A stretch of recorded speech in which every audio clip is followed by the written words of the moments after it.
我闺蜜的男朋友就是，追她的时候兴趣爱好简直一模一样，就像天造地设的一对。结果怎么样啊？还不如出轨了。听说还出轨一个又老又丑的女上司，就想吃软饭呢。不过没有关系，我闺蜜有更好的追求者，不仅更帅、更有钱，还更浪漫。学长，你怎么在这儿啊林浩，你来了，我在这儿呢。你就是那狐狸精，果然是又老又丑啊！你看我不爽。韩爽，你说话不要那么难听。再难听也好过你干那些恶心事儿。韩爽，算了，我们走。凭什么走啊？算了。什么算了？你能不能别在这装好人？我装好人？不是吗？一副委屈样子指控我，可你又好到哪里去？你跟那个许晨毅早就搞得不清不楚了，对不对？我跟他只是上司还有下属的关系，清清白白。清清白白？那他怎么会为你？闭嘴！你要敢说出什么侮辱下言的话，我弄死你！之前我实在是蠢，还怀疑自己是不是做错了。现在我全明白了。你不是跟你爸承认你早就爱上许晨毅了吗？和我分手你求之不得吧？你根本看不上我这个穷小子，要去攀高枝了。夏言，你等着，总有一天我会让你刮目相看的。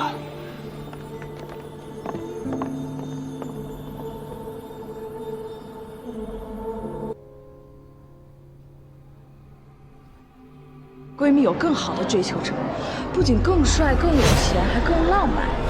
你们在一块7年了，你为什么不结婚呢？啊！你现在还脚踩2只船，你一定要跟我回答清楚。你先别转人。爸，是我不喜欢他了。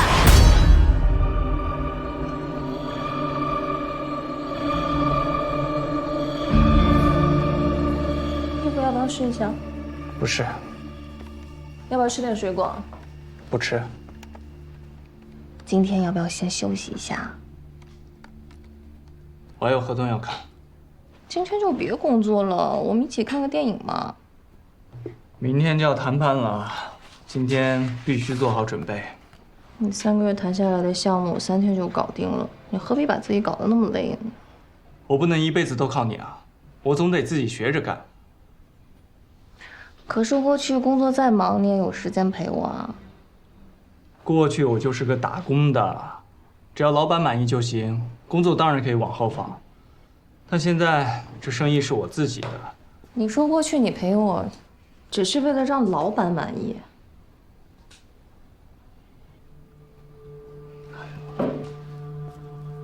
当然不是这个意思啊。看电影是吧？坐着吧。我们需要谈谈。谈什么呀？今天下午，你说你怀疑自己是不是做错了，你是后悔了吗？当然没有，那就是气话。气话。听到夏言和许晨毅的事，你那么生气，你还喜欢他？那就是一种习惯，我跟他早就已经分手了呀。那你告诉我，你跟他分手到底是因为我，还是因为许晨毅？当然是因为你啊！你连这个都要怀疑吗？我爱你，我想跟你在一起，所以和他分手了。我跟他之间早就只剩亲情了。整体来说非常成功，而这些呢，就是我们上一阶段的工作成果。大家的努力都没有白费，不过你们呀，也不能掉以轻心。接下来还有更新的挑战在等着你们。公司的年度项目征集已经开始了，大家在工作之余可以想想有什么新的创意。创意被采纳之后，不但有奖金，还有机会成为项目负责人。不好意思啊，我迟到了。我刚刚去人事部办的手续。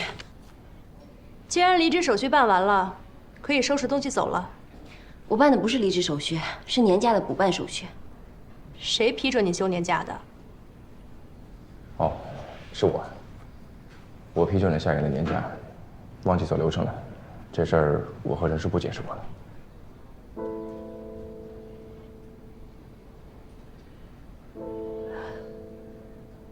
赖我。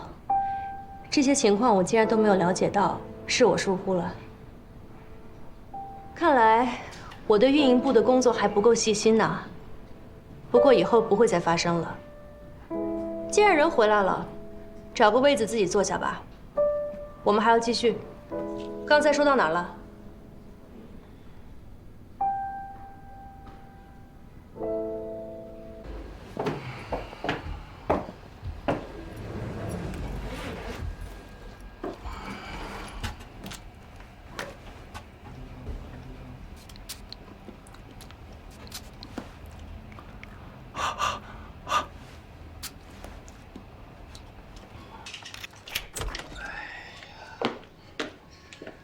我回来了。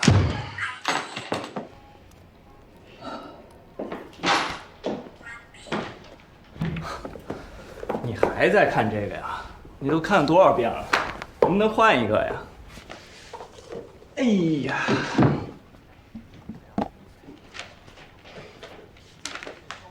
我也想早回来啊，可是那个方总太难缠了。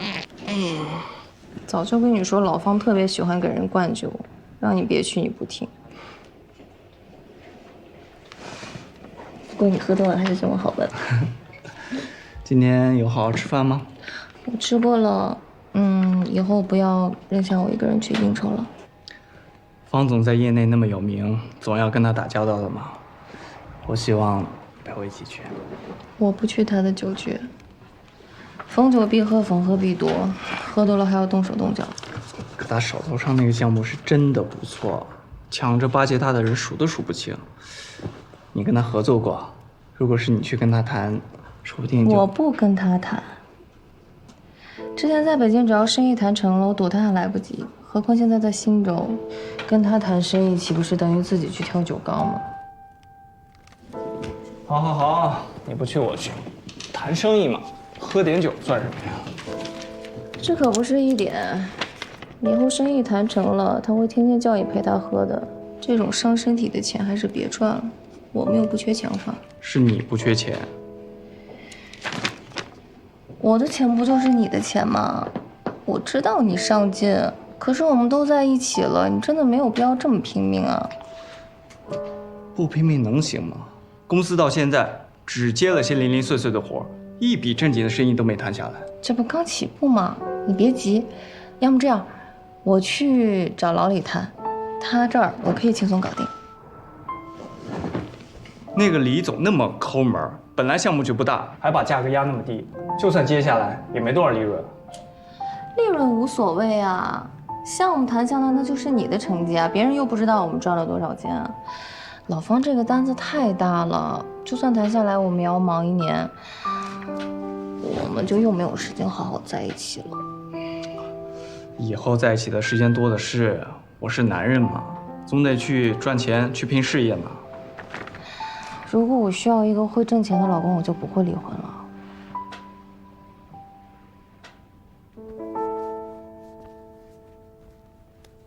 我也想天天只跟你在一起啊。刚才跟他们喝酒的时候，我心里就一直在想，只要我能回到家，能这样的躺在你怀里，这就是天底下最幸福的事了。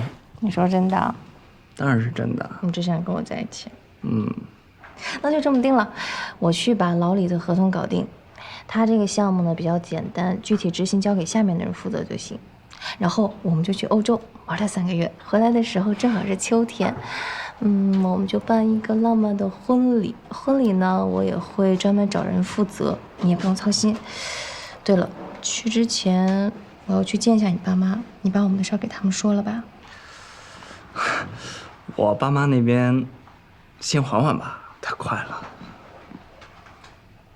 快什么快啊！我们都认识3年了，我们这3年相处的时间比你跟夏言7年相处的时间还要多，还有欧洲3个月呢，那也算试婚啊。如果到时候你对我不满意，大可取消婚礼。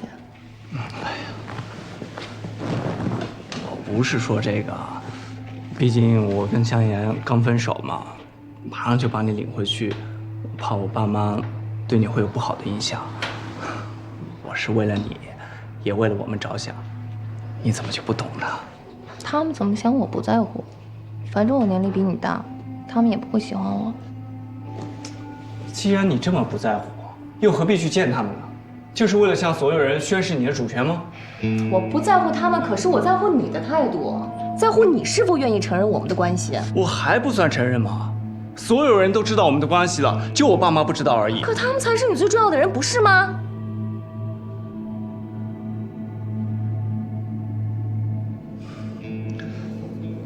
好，好，好，你说什么就是什么。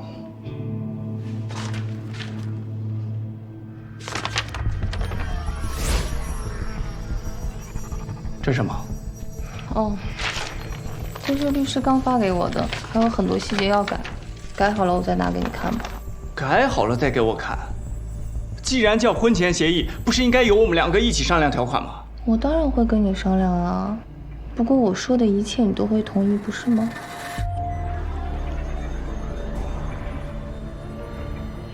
你不希望我去拼事业，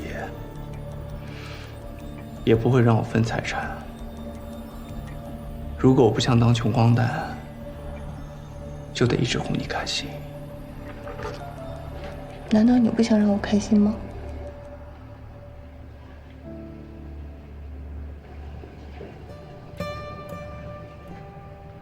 总监，您找我啊？进来。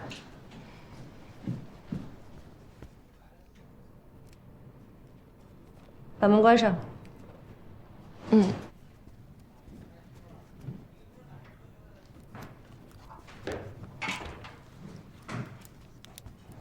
这个月绩效考核结果看了吗？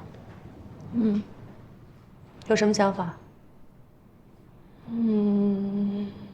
连续2个月绩效考核成绩垫底，这个月要是再这样，你打算怎么办啊？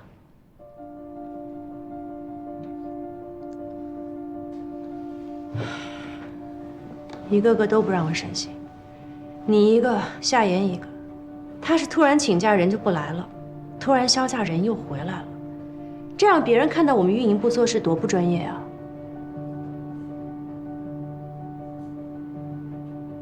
虽然他现在人回来了，但是旷工那么多，肯定要扣积分的，到最后垫底的应该就是你们2个。那怎么办啊？夏言确实是一个不错的人才，在能力方面，他也的确比你要强。不过你别紧张，你是我带出来的人，我自然舍不得你走。只是公司有公司的章程，你只能靠你自己。要是再不努力，谁都留不住你了。所以该怎么办，你自己真的要好好想清楚，明白吗？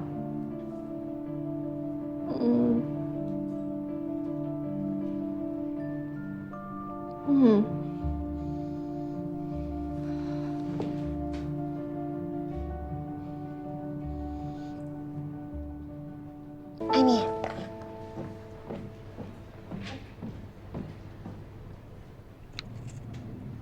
艾米，哎，公司的年度项目征集，以往被选中的大概都是什么样的类型主题啊？大概是围绕……他虽然人是回来了，但是这个月旷工那么多，肯定要扣积分的。到最后，垫底的应该就是你们2个。什么类型都有啊 ，SG 旗下涉及的领域都可以。他们主要是参考项目的整合啊、可行性啊、推广性啊。对，你说的这范围太广泛了，你跟我说的具体一点。大概其实就是这么个意思吧。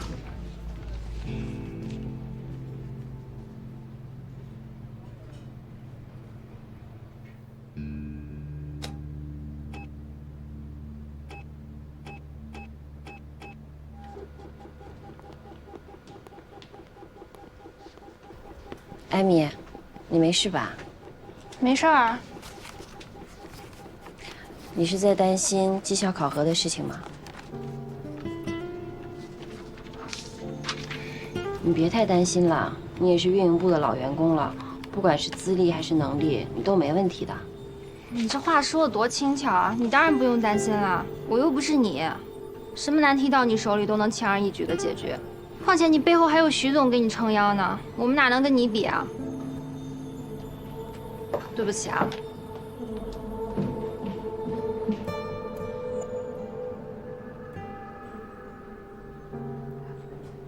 现在大家手里拿着的，就是我们运营部进入复赛资格的2个方案，分别是由美琪和夏妍完成。这2个方案我和薛总都已经看过了，今天来开这个会，主要是想听一下大家的意见。美丽 Online， 这是一个主打时尚女性的闲置物品交易平台。对，我在做方案之前，对女性化妆品相关做过市场调查，因为网红效益。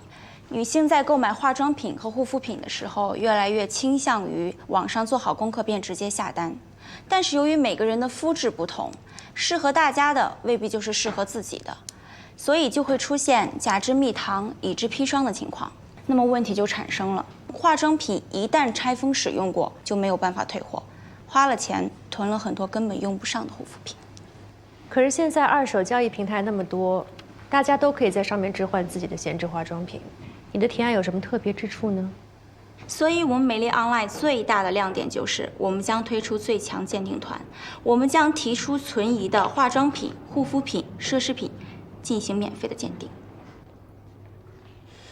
如果大家对美丽 Online 没有任何疑惑的话，我们来聊一聊闺蜜星球。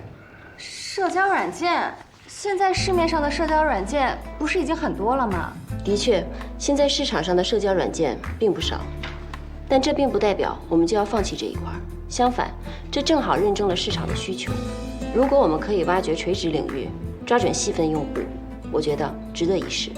普通的社交应用已经囊括了所有的用户层，我们还有深挖的必要吗？所以，我们就要在功能上进行创新。我是网易云音乐的深度用户。平时听歌的时候，我就喜欢刷评论。可以分享听歌感受的平台有那么多，为什么还有大批的用户喜欢在网易云音乐上面刷热评呢？因为同好聚集。对，同好。只有在这里，你可以找到跟你在同一个深夜聆听同一首歌的人，感受共鸣。聚焦闺蜜，一般的好友圈功能还不够吗？如果是想打造全民闺蜜的话，的确不够。女生在一起平常讨论的会是什么？就是分享。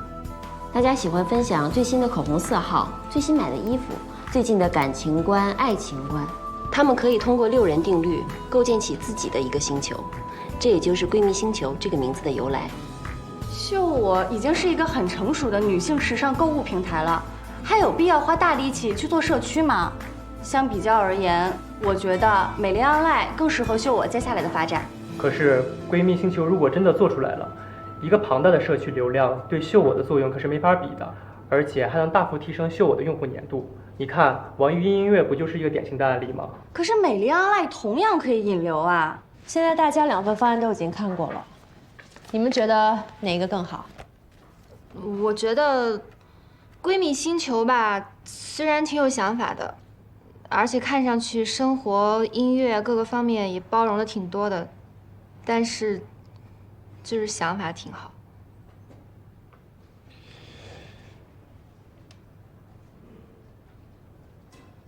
石总，你觉得呢？这2个方案都很不错，相较而言，美丽 Online 更能让人看到它的功能性，以及对秀我用户需求的延展。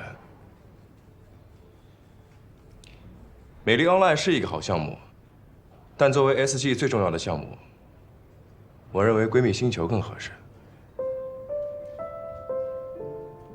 石总，就这么决定了，散会。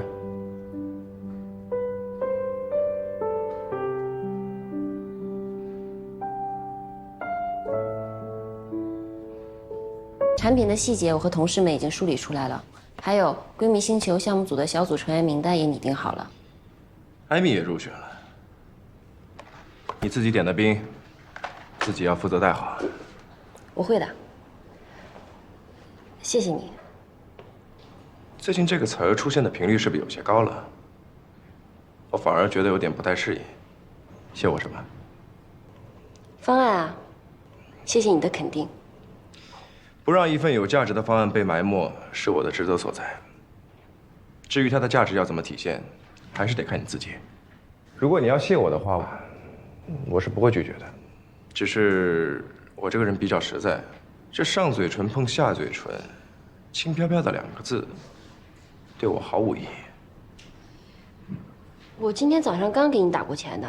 昨天晚上项目奖金刚发下来，今天早上我就收到了2万块钱转账。这不明就里的人还以为我在徇私，故意让你拿到这笔钱，好早点还债呢。剩下的钱，我会尽快还的。你自己安排好吧。我要是总说不急的话，你肯定又要以为我意有所图。徐总，这次是我意有所图。运营部的末位淘汰制，可不可以考虑取消啊？理由？运营部有很多项目需要团队的协力才能完成得更出色。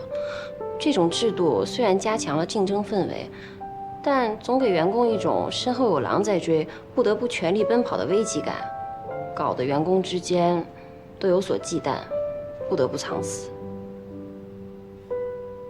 比如呢？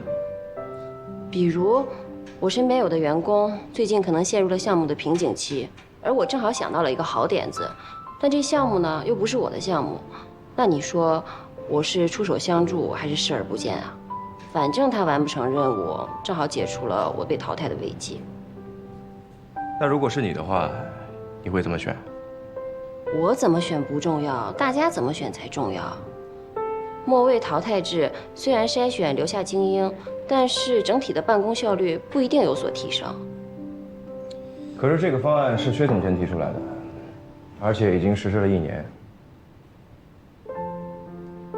不过，你的方案我会考虑的。好，那我先出去了。等一下。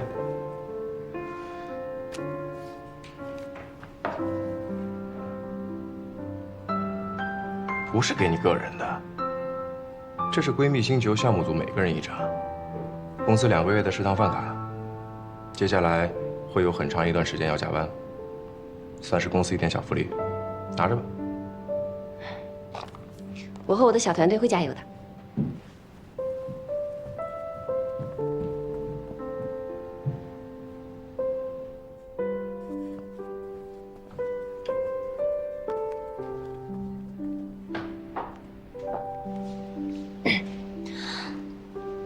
新军哥，前2天给你们公司发的那份简历，现在还没有人回我呢，你能帮我问一声吗？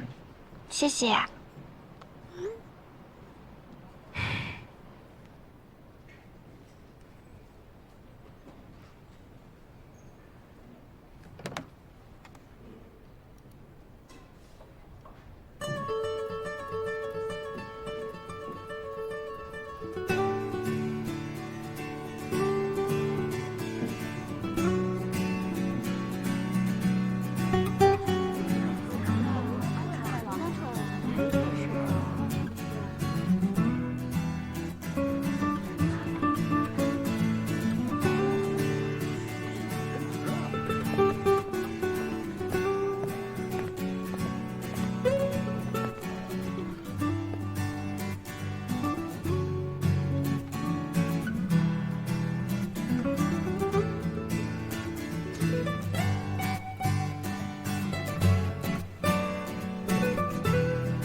对不起，怎么了，艾米？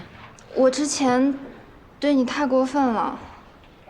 有吗？有的，有的。因为我觉得你是比我后来的，却处处表现比我好，我心里压力很大，害怕自己被淘汰掉，所以有的时候就故意不配合你的工作，还疏远你。谁都有压力大的时候，只是发泄的方式不一样。那天我说话不是有意的，我知道你不是那样的人，不管是袁教授还是达人活动，都是你靠自己一个人的努力来解决的。我那天心里实在是太乱了，所以，哎呀，过后我想想，真的是觉得很抱歉。好啦，我知道了。接下来的日子我们一起努力。都过去了。我那么小心眼儿，你还拉我进你的小组，你这么信任我呀？你有你自己的长处，你经常能想出一些暖萌暖萌的点子，这对闺蜜星球来说啊必不可少。你总不会亲手毁掉自己的心血吧？不会不会，我不会的。接下来呀是证明你自己的好机会，别错过了。那夏言，你原谅我了吗？看你表现吧。为什么有的时候觉得你挺讨厌的，但是一听你说话就情不自禁的被你洗脑了呢？就情不自禁的爱上你了呢？快去工作啊！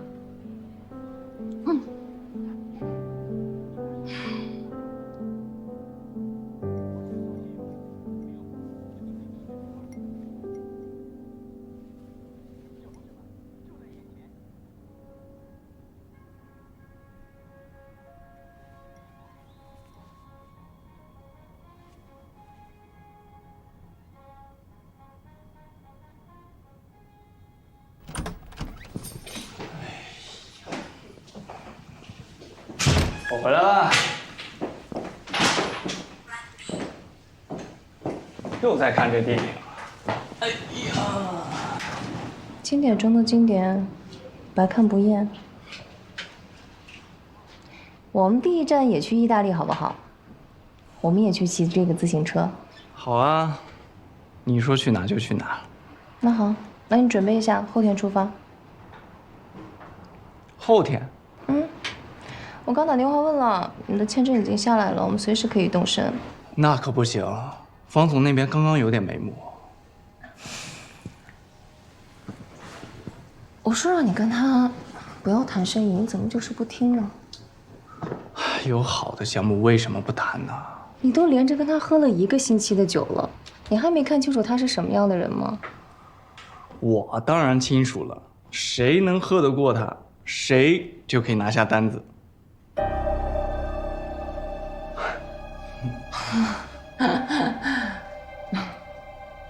如果他真的这么草率，你觉得他可能会到今天这个位置吗？想接他的单子，光靠喝酒是不行的。他这个单子这么多人都盯着，个个都是人精，而且在场面上混了那么多年，你怎么可能争得过他们？你能不能不要老是想着一口吃一个胖子啊？要一点一点来，先去接一些小的单子，多给自己积累点经验。否则，就算你很幸运拿下这个单子，那也不是什么好事儿，因为你毫无信服力可言，你连你下面的人都管不好，你怎么可能让他们替你卖力干活？你想什么呢？大家只会看你笑话，你明白吗？想要有发展，必须稳扎稳打，从小事做起，不要好高骛远。你是一直觉得我根本没有能力是吧？你不是没有能力，你是还年轻。那许晨毅那么年轻就当上 S 级的 CTO， 我为什么不行？你这么拼命，到底是为了我们的公司，还是为了做给夏言看啊？你还在怀疑吗？我也不想怀疑你，可是你变了。自从我们在一起，不对，自从我给了你公司的股份，让你成了公司的法人之后，你就变了。你没有时间陪我逛街，没有时间陪我看电影，每天都喝得醉醺醺的回家，甚至连多看我一点心情都没有。我这不是为了我们的公司吗？我们的公司，我们的公司。这句话我前夫也对我说过，说是为了公司，还不是整天都泡到酒缸里，泡到女人堆里吗？我可没碰过其他女人。照你这样下去，那也是迟早的事儿了。我现在必须要把你从这个酒缸带走。后天就走。后天，如果你不走，我就一个人去。干嘛你凡事都要这么快呢？我不喜欢拖拉。10年的婚姻，我说结束也就结束了，更何况这点小事。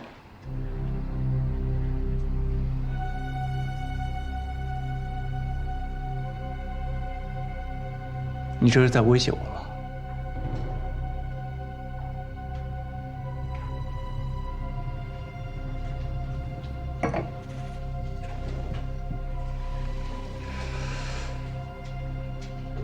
你觉得呢？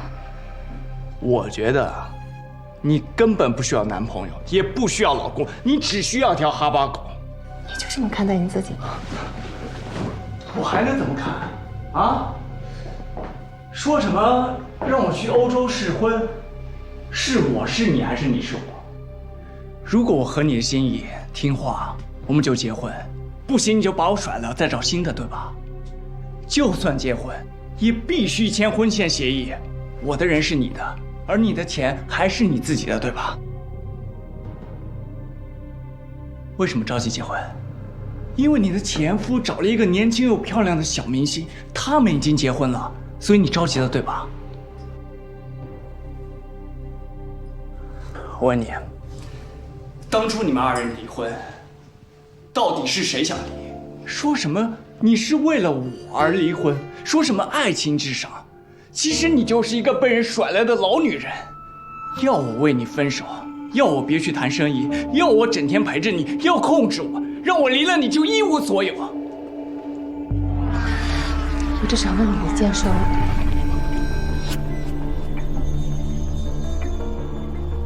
你爸妈知道我这个人的存在吗？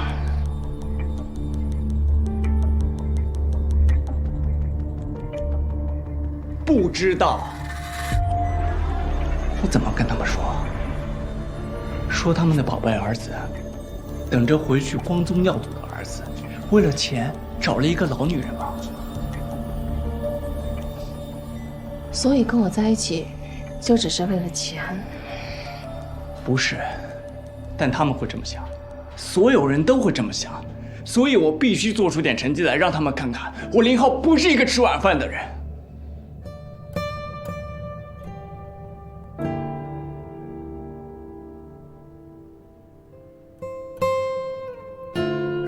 如果我们都是穷光蛋，我们还会在一起吗？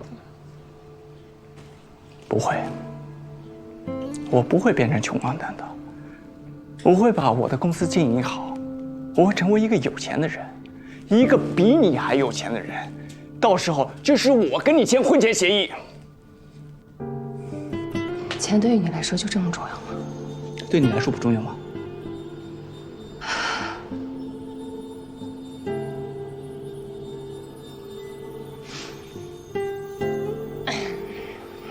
那好，我一个人去欧洲，你留下来经营公司可以吗？当然可以，为什么不可以？不管我去多久，想去多久就去多久。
司股份都给你，车你留着开，上飞机前我会再转你30万，我们两清了，不要再联系我。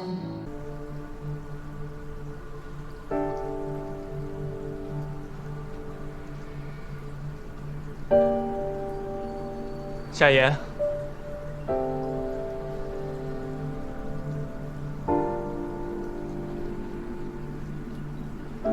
夏言，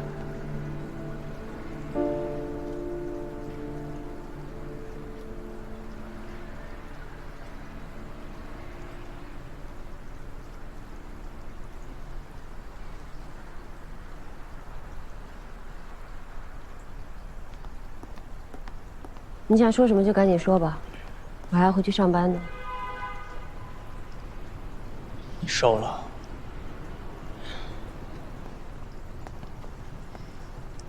既然你不说的话，我来说。我知道郝杰出国了，我猜你们已经分手了，所以你过来找我，是想看看有没有复合的机会，对吗？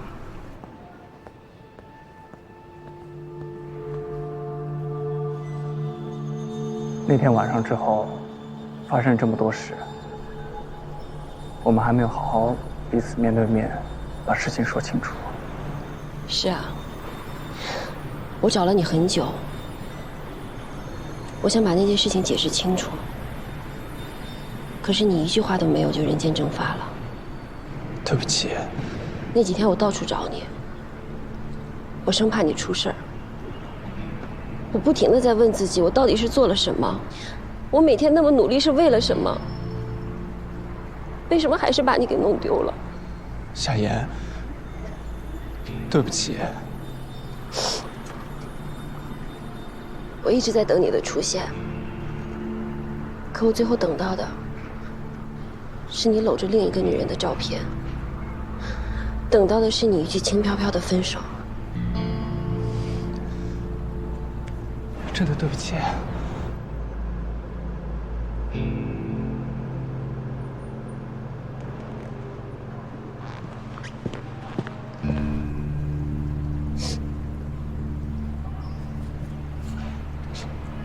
我记得你以前跟我说过，永远不会对我说出对不起3个字，因为那是你做错了让我难过，才会跟我道歉。可你永远不会让我难过。可是就在刚才，你连着说了3个对不起。这次真的是我错了。我当时听到你和那个许晨毅，我的心也是像刀扎一样。我不敢面对你，是不敢面对我的心疼，只能逃避。我知道那件事是我误会你了，我也知道自己做错了，可不可以就当什么都没发生过，原谅我？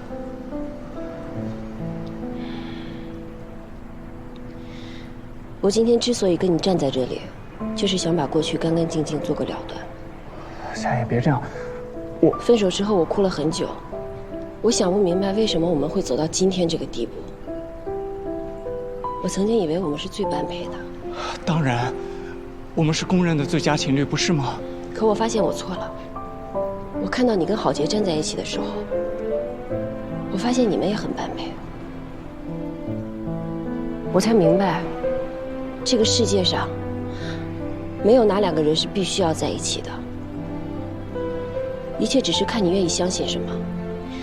你当初愿意相信我跟许成义不清不楚，是因为那样会让你的选择更容易。你现在又愿意相信那是个误会，是因为郝杰已经走了。不是的，夏言，我是真的还爱你。你愿意相信你还爱我，是因为你暂时没有更好的选择。你怎么要这么说呢？不管你怎么想，在我的心里，你跟我已经没有关系了。不管你以后跟谁在一起，我都祝福你。但是请你不要来找我了。你真的要那么狠心吗？干脆一点，就像你当初离开我那样。我祝你前程似锦。